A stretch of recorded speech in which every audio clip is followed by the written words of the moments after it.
Mwangi Wajumbe. I'm a professional trainer on strategy, management of change, performance management, and leadership. I also write on the same areas. I've actually been published in more than 100 articles in the media. Notably, one of the most prominent writings is a strategy column in a magazine called Small and Medium Enterprises Today, which I ran for a month, on a monthly basis between 2013 and 2018. And I later became very involved in the school system and retired from the column. But I'm still writing in different forums. I also love solving problems, personal, organizational, and even national problems. As an example, I'll give you the Youth Enterprise Development Fund. I gave the government a concept on what to do with the Youth Enterprise Development Fund way back in 2006. It's working well up to now. And I still continue solving problems in different ways. And I believe that is why you have invited me today, so that I can explain the problems that are related to what is going on, that I have also contributed to some solutions. Yeah, thank you so much, and welcome to our show today. Actually, there's a lot going on in our schools in Kenya here, and maybe to start with, let's start with a question relating to what's happening in schools. Over the past a couple of days, students have set fire to hundreds of secondary schools across the country in Kenya. And maybe my question is, why are students setting fire to their own schools? Wow, that's a great concern. I would like to first confirm that I have written 2 serious books. One is called Career Dynamics in the 21st Century, which I first wrote in 2015, and then Living Beyond Survival, No More Tiptoeing in Life, which I wrote in 2018. The second one is an advancement. And one of the issues that is of great concern to me is that I had predicted problems in the school system way back in 2015, and I noticed these problems with universities. Now they have gone down to secondary schools. So what are those problems that are leading to these challenges that are going on? Though I have given details of how the education is supposed to transform in the 21st century, there is one thing that is of great concern. The world has evolved through 5 eras. Currently, we are in the current era.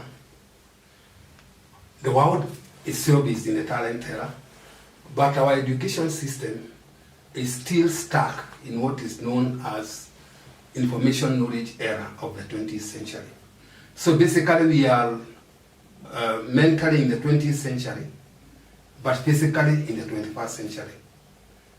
And my books, the first book, Career Dynamics in the 21st Century, was meant to bring Kenyans from 20th century paradigms or mentalities to 21st century mentalities.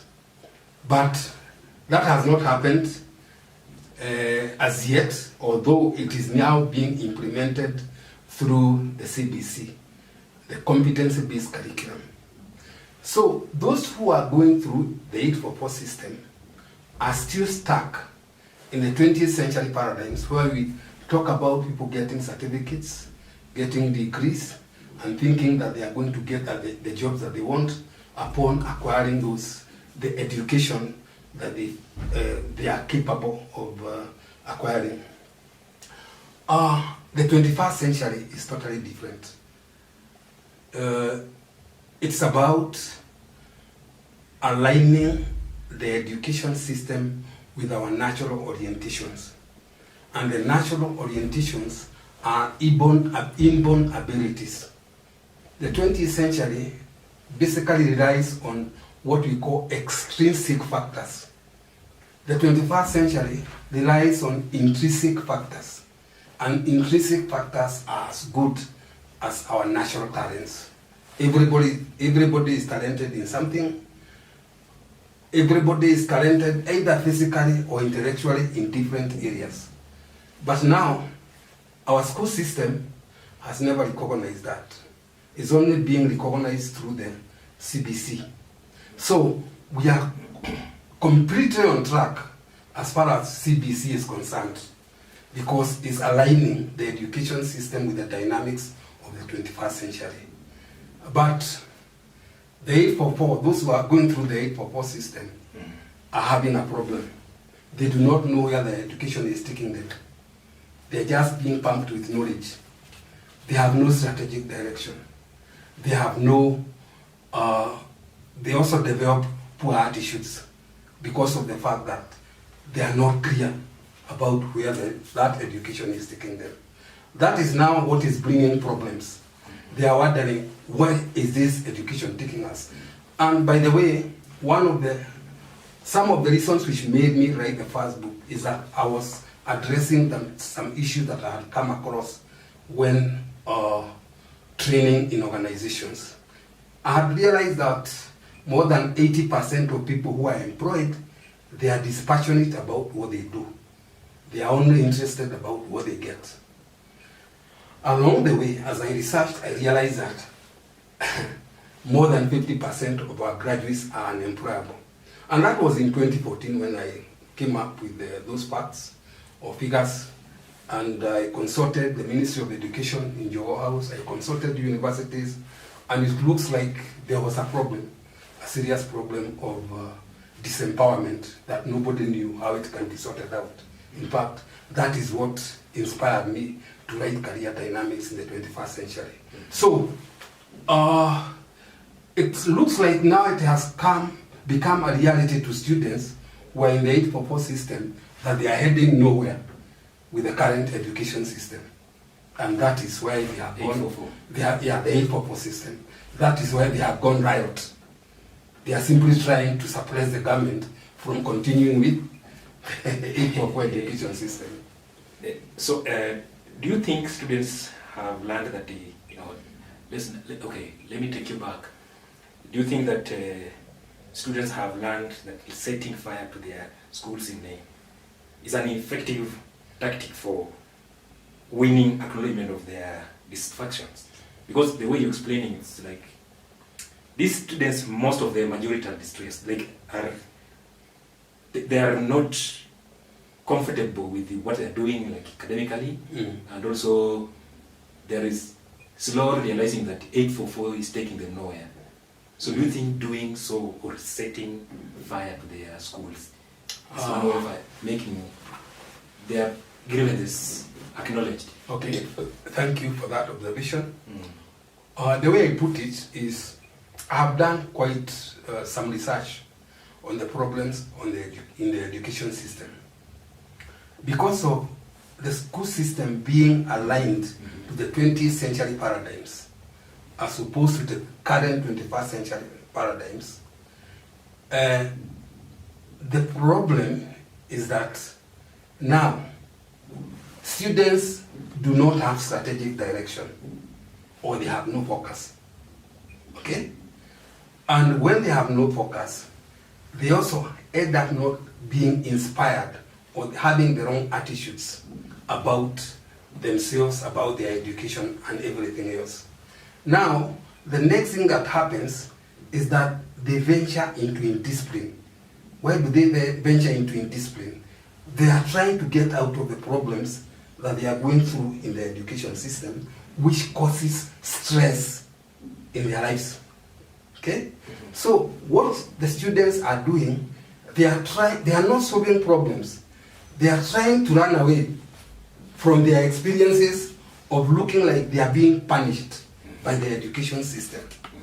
So when they ban schools, they are not solving the problems. They are running away from their experiences. Okay.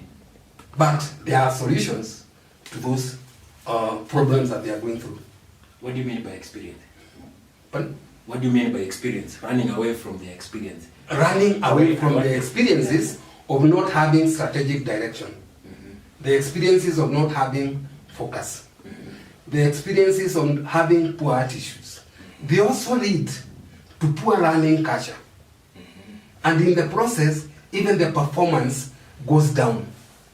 The performance in schools, is driven downwards by those attitudes and lost focus or lack of strategic direction. Yes. Okay.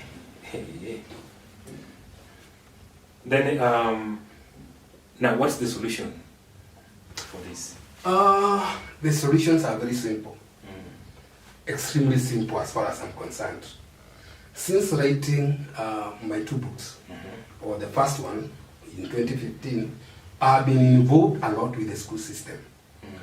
Wherever I take my books, which are actually approved for circulation in schools by the Kenya Institute of Curriculum Development, and the same books, the first one, was used for the architecture of the new curriculum, or the ideas were used for the architecture of the new curriculum.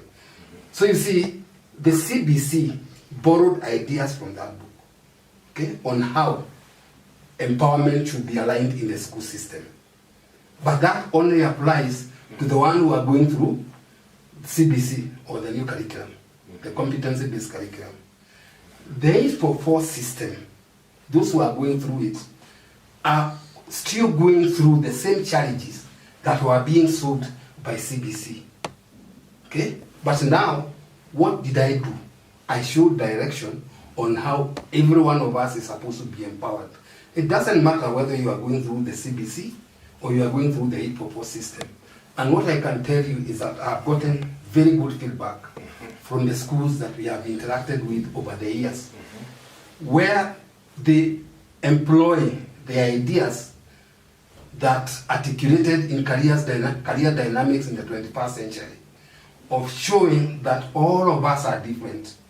Some are good at this area of empowerment, some are good on this other area of empowerment, and also others call me to conduct seminars for teachers and also for students of the different classes. And the problem of poor attitudes, the problem of poor learning culture, the problem of poor focus is sorted out easily once that knowledge that has been used for architecture of the new curriculum is applied in the 844 system. So you mean, do you think the designing of a new curriculum, new learning CBC curriculum that can adopt the changing needs of schools in Kenya is crucial? The CBC, as far as I'm concerned, implementation of CBC is not debatable. It's not? It's not debatable. Because it's simply taking the education system in Kenya to the global perspective, aligning it with the global thinking. You get? As I said earlier, we are in the 21st century physically, but mentally in 844. So the CBC is now taking Kenya, the Kenyan education system, to align it with the paradigms of the 21st century as is happening globally. So the CBC is on track. What is not on track is fighting CBC, because fighting CBC means we remain in the 20th century mentally, but continue being in the 21st century physically. Okay. Yes. Well, you see, I'm looking at this scenario. Yes. The dynamics of life keeps changing every minute Yes. as people grow. Yes. And do you think 844, let me use 844, the one that you're referring to, 20th century, will soon change to 21st century? Like joining, okay, CBC, is coming, it's a new baby, Yes. newborn baby, Yes. still, baby coming up. So do you think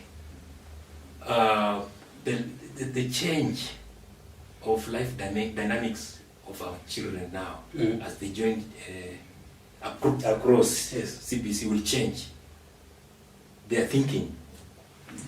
Because they are, according to your explanation, it's like we are still fighting how to come out of 844 Yes. to join the Yes. CBC, 20th century. Mm. We are still there mentally. Yes. How will you do it? What's the solution?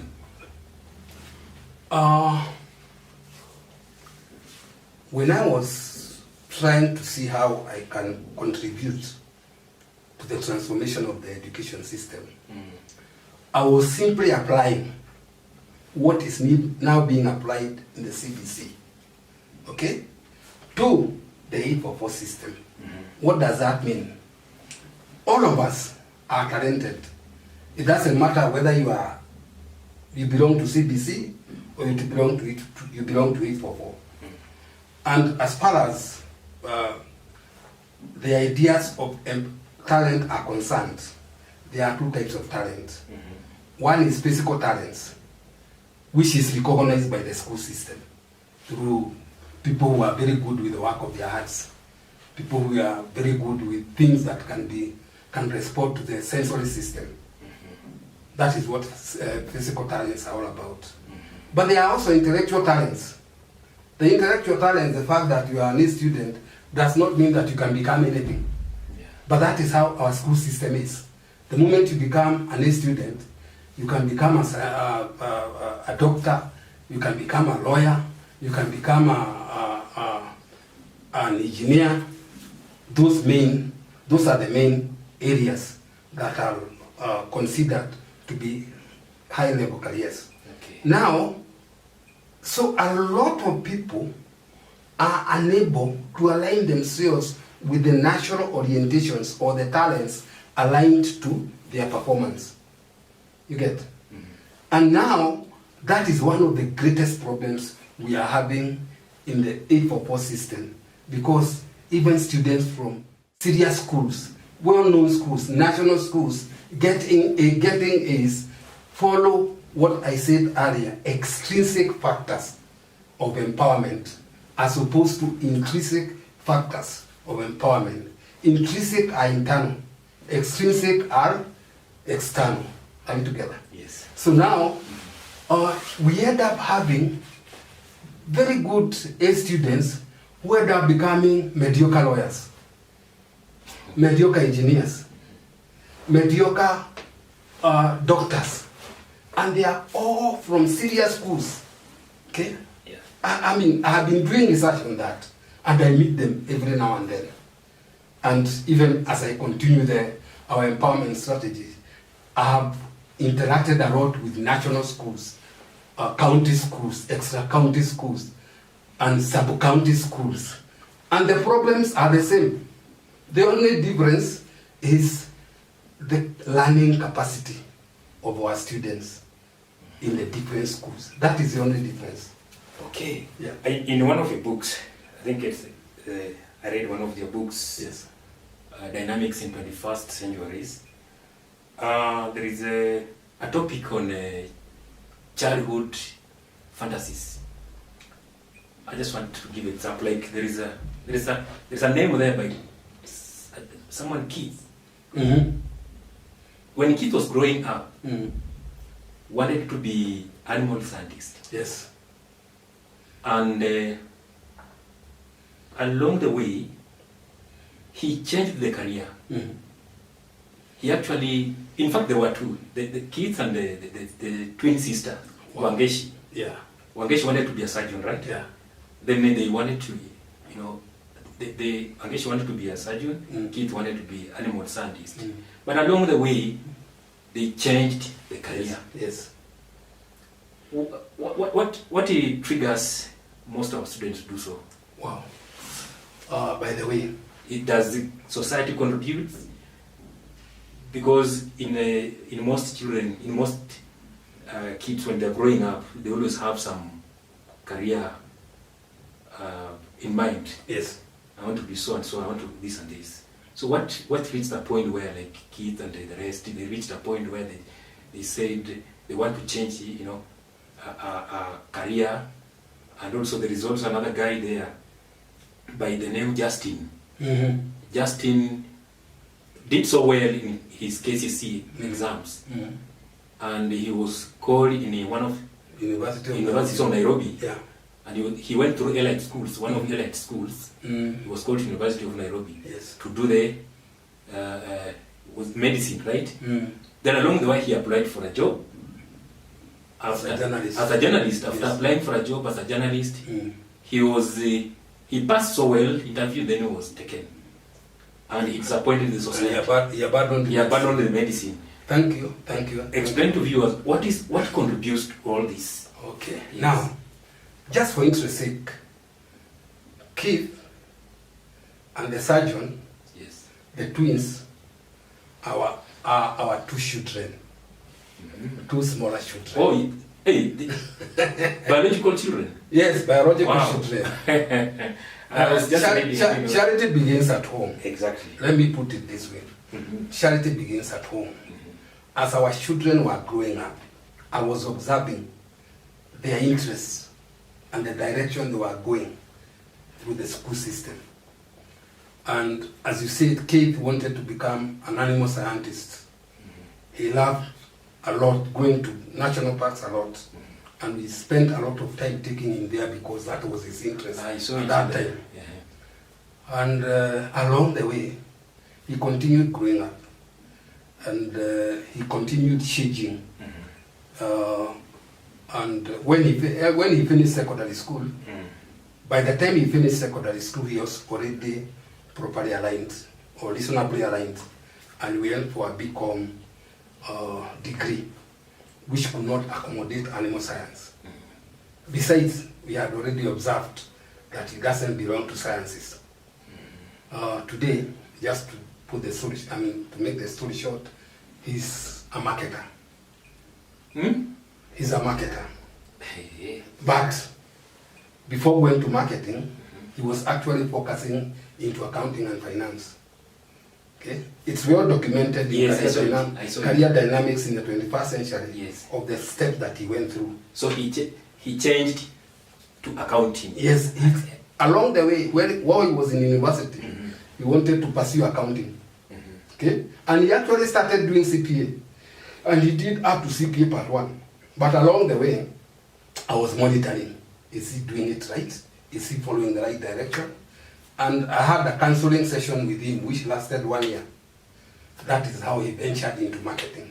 Today, he's a very passionate marketer. Wow. In fact, at 28, he's a marketing manager in an international organization. We shall not give you the name right now. Yes, now, the other one, she was the twin sister. She wanted to be a surgeon. Right from the time she was in nursery school. I don't know why she wanted to be a surgeon. Nobody ever knew. And she continued surgeon. And wow, in Form 3 in one of the reading schools in Nairobi, there was a talk that was made by one of the authorities in the banking industry in Kenya, in their school. And she realized, oh, I don't even like the sign of blood. So I could be seriously in the wrong profession if I venture into surgery. And along the way she shaped. Today, she's an IT guru. She's an IT guru, information technology guru, which is properly aligned with her natural orientations, just like her brother. Her brother could have pursued accounting, but now he's a but because of the guidance, he now pursued his natural orientations, and he's very passionate in what he does. The same case applies to the girl. Now, you know that, okay, concerning the same, there are parents with kids maybe who goes through the same. Yes. Like the parent, you know, like let's use Justin case. Justin wanted to be a doctor. Yes. Even society went ahead and contributed some money. That's according to your book, right? Yes. After contributing the money, believing that now since Justin is going for medicine, we already have the our own doctor that will be taking care of our sickness problems. But now he disappointed the community. So, there are parents outside there who sometimes face such problems. They release their children to go study a certain course, but along the way, students change and divert to another course. What's your take? What can you advise? What will you advise that parents such case? The case of Justin is actually very, very interesting. This is not a story that I had. It's somebody that I know personally. He told me his story, and it became part of the content in Career Dynamics in the 21st century. He was from a generally normal family in the rural areas, but he was performing very well. And when he finished Form 6, those days, he ended up being admitted to do medicine in the University of Nairobi. And he continued with medicine, until 4th year. Medicine, I think even now, goes for 5 years. Yeah. But at the 4th year, that is when he realized, no, I'm not supposed to be a doctor. Yet, the village had even contributed to ensure that the son becomes their own doctor. Their son becomes their own doctor. Okay? So, when he came to University of Nairobi, those days, he's just about my age or slightly older than me. Justin lost interest in medicine at 4th year. And instead, what he saw is an advert of people who are supposed to be admitted to do journalism. So, I think he went to the Institute of Mass Communications those days, and left his medicine degree at 4th year. And actually what happened is that he ended up becoming a journalist, and not just a journalist, a technologically oriented journalist. You get? So you see him with this equipment, carrying them every day as he goes to work. In fact, he had been a public servant for many, many years, now just about retirement age. So he was very disappointed. The village would have been very disappointed learning that he never became a doctor. But somehow later in life, he was able to report why he was not able to continue with medicine. And what I find interesting is that now, even his own children, who ended up even reading this book, Career Dynamics in the 21st century, ended up learning the father's mistake and learned from him. Okay? And the tendency now is when people understand that they are supposed to be driven by intricate factors, okay? Intrinsic factors, then they stop losing direction, like Justin had done. Yes. Another question. In the same topic, no, this is another topic in your book, the system in education, right? Irene, the first lady pilot in Kenya Airways. I want to use her as example. Yes. The father used to be a pilot. Yes. The father used to fly with her on a cockpit. Yes. All the time. Yes. And this resulted into her pursuing the same career of being a pilot. Yes. Actually, she became the first pilot. Yes. Apart from your book, I read her somewhere different, somewhere else. She became the first female pilot in Kenya Airways. But do you think, what do you tell parents at the same time, before I even conclude?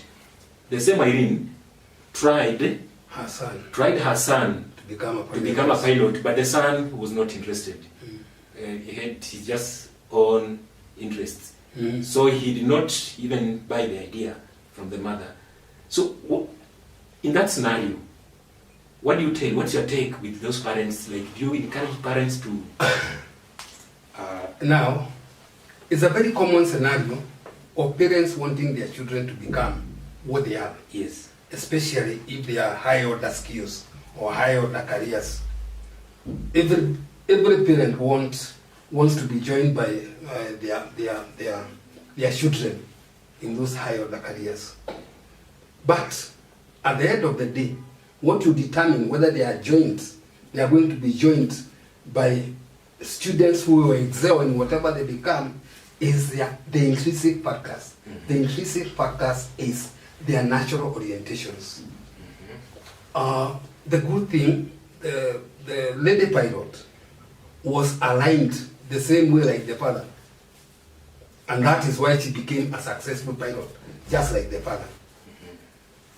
The fact that you are a pilot or the father was a pilot did not mean that the lady had to become a pilot. She was influenced to it, but at the same time, she was good at it. Okay? But the son, when the lady tried to influence her son, the son was not interested. Because that is not his nature. But there are those who are forced, to go through the same education, to go through the same arrangements of eventually what they are going to become, and they end up becoming mediocre pilots, mediocre engineers, mediocre everything, because of following extrinsic factors as opposed to intrinsic factors. The intrinsic and extrinsic are key in the empowerment strategy of the 21st century. Okay. And if you don't follow intrinsic empowerment strategy, then you end up becoming whatever you want, but you be a mediocre this or that. That is what happens. Yes. So what do you advise the parent outside there? Outside there, concerning the same. Get to know your children very well. Get to know your children very well. It's always easy to know what a child is good at, what a child excels in doing that others do not excel in, what a child enjoys doing that others do not enjoy. And that way, you'll be able to see the direction of that child or the career aligned to that child, because careers are different. There are those which are aligned on the basis of whether somebody is a scientist or the basis of whether somebody is an artist. But there is one problem that has led to some of these issues that our parents are going through, which I need to bring out, even before you ask me. Yeah. Now, long time ago, we used to have two types of secondary schools. One was technical secondary schools. The other one was academics. Okay? The academics themselves. And we were tested, especially people of our age, who were tested right from primary school with hard work and all those, issues of manual or hard-oriented activities. And those who are very good with the work of their hands, right from secondary schools, primary schools, they were going to technical secondary schools. And every province in Kenya, that time we used to have 8 provinces, had a technical secondary school. And I can give examples of Thika Technical Secondary School, Meru Technical Secondary School, Machakos Technical Secondary School, Kabete Technical Secondary School, and many others in different provinces. Now, those technical secondary schools were killed in the education system, especially during the 844 system, the 844 curriculum. When they were killed, the empowerment pathway of people who are aligned with their the work of their, who are good in the work of their hands, lost an empowerment pathway, a complete empowerment pathway, which was associated with blue-collar jobs. I don't know whether you have ever heard of blue-collar jobs. Yeah. Those are technical-oriented jobs, technicians, electricians, and those type of people. Now everybody went towards academics, white-collar jobs, office work and all that. And that is where our education system started failing and failing badly. Those technical orientations are being brought up, but now from a different perspective, after people finish secondary schools. And as far as I'm concerned, that is the wrong approach. We are still supposed to go back to technical secondary schools if we expect the new curriculum to take shape in the way that is aligned. If we don't go back to secondary schools, technical secondary schools, or the way the curriculum is aligned, then we still continue with the same problems. Do you think, according to CBC, for the few couple of days it has been, it's lasted, or it's introduced Yes. to these students, Yeah. these kids, the way you're explaining before those years during technical schools, do you think what CBC is doing relates the same to that was by then? Because Yes. most of it's more okay, CBC is more of practical. Yes. I don't know whether I'm right, because it's more practical, right? Do you think it's some of the same of the technical colleges used to be there, or schools used to be before? Now, They like there. the only thing that needs to be observed is about the technical infrastructure, because CBC is divided into 3 pathways. The first one is called STEM, Science, Technology, Engineering, and Mathematics, which is now technical, like what I talked about, technical secondary schools. That is where they were starting. Now, the other one is humanities, arts and humanities oriented pathway. Okay? The other one is the physical pathway, which is also called sports. Sports is actually associated with sports. So there are 3. And if CBC is implemented the way it has been architectured, then we have no alternative but pursue the technical secondary school, especially because of STEM. Because STEM cannot succeed without a technical secondary school education. Okay. Yes.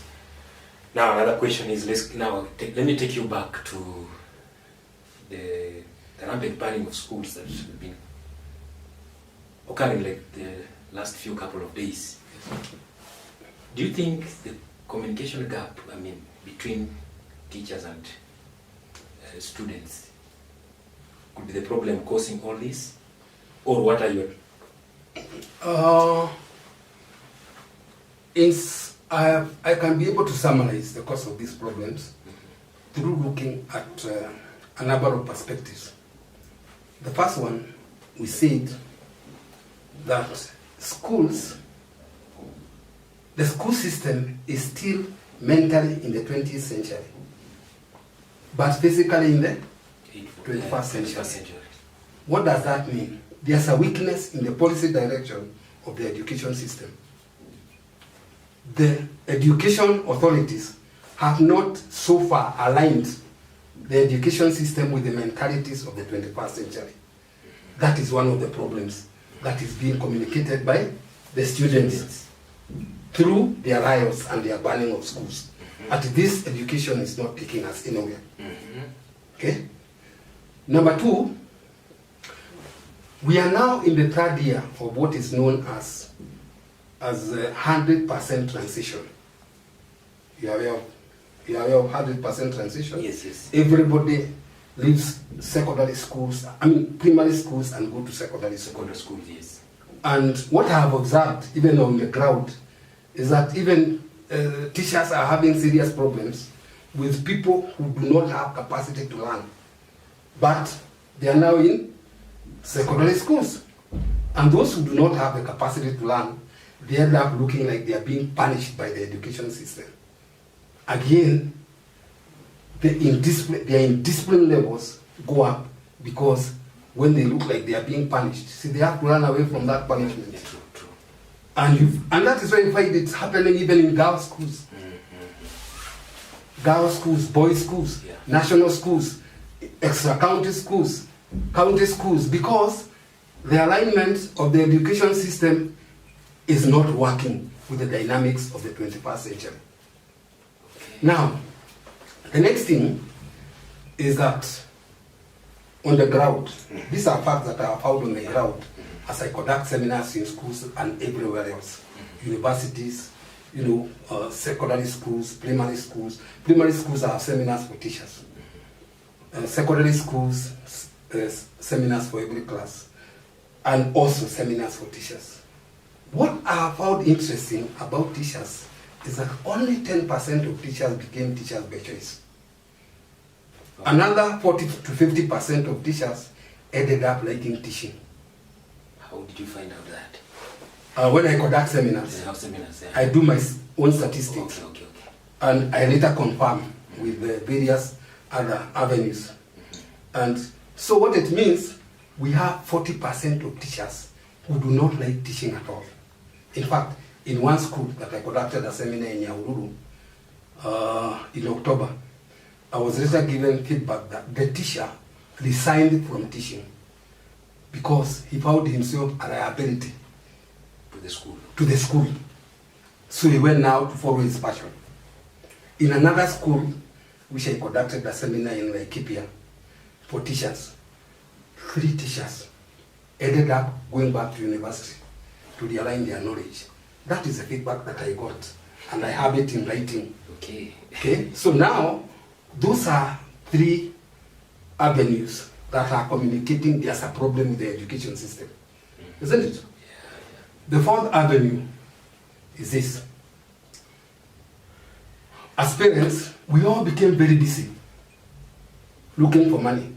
Isn't it? Making money. And we forgot about alignment of the values of our children. We have no time to align their moral values. Okay?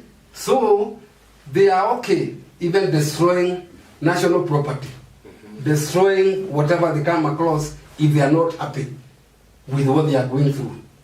That is another attribute that is contributing to the destruction in schools. Still, communication of something is wrong with now the society. The society has failed in empowerment of our children towards becoming what they are expected to become. So, I don't know, we have to work out ways, all of us, all the stakeholders of the education system, to address those issues. And once they are addressed, then those indisciplines of students will scale down. Okay. Now, there was just the other day, I think Cabinet Secretary, Minister for Education, was trying to suggest day schools, like all boarding schools be turned into day schools. What's your take on that? Is that in my view, that is escaping from the problems with the wrong route, through the wrong route. You get? Boarding schools have been there all through. Even as we were young, even during the time of our fathers, boarding schools were there and they were producing excellent Kenyan citizens. So the problem is not boarding. No. I have said the problems are for the weaknesses of the education system. And one, I have talked about the school system being aligned to 20th century dynamics. Then the 100% transition. And 100% transition, the only thing that works against it is that we do not have technical secondary schools now for people who are good with the work of their hearts, but poor academically. That is what contributes to the challenges of the 100% transition. Then the other one is parents, okay, not performing their roles of moderating the conduct of their students or the moral values of their students. And of course, don't forget teachers. The 40% of teachers who don't like teaching, okay, they influence their students negatively without their knowledge. So unless those issues are addressed, talking about banning boarding schools is trying to solve the problem, but through the long avenue. Okay. Yes. Now, having said that, okay, what is your summary solution about because okay, you're giving you're giving problems, the cause Yes. of all these Yes. of banning schools Yes. and the students rioting and all that. So what's your summary solution on that? Advice, like, That's a very good question. yeah. In 2015, I indicated what the problems in the school system were, and I interacted with the education system authorities, and I actually gave them tips on what needs to be done. One of the things that I suggested is that students should not just make choices at Form 2.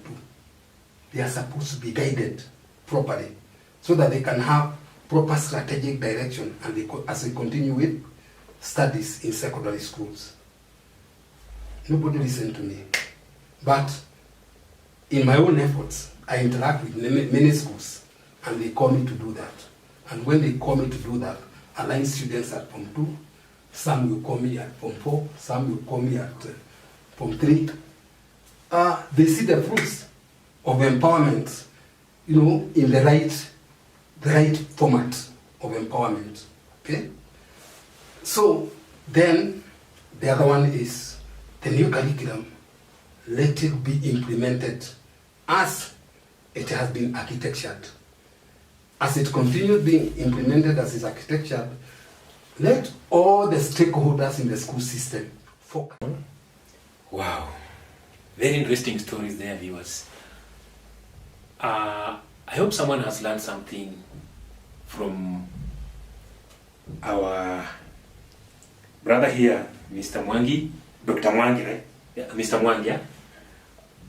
He's given us a lot of stories, educative stories concerning various places, and also Mr. Mwangi wrote 3 books here. He's done 3 books here. Career Dynamics. This Career Dynamics, the first book that he did. Then the second one is Living Beyond Survival.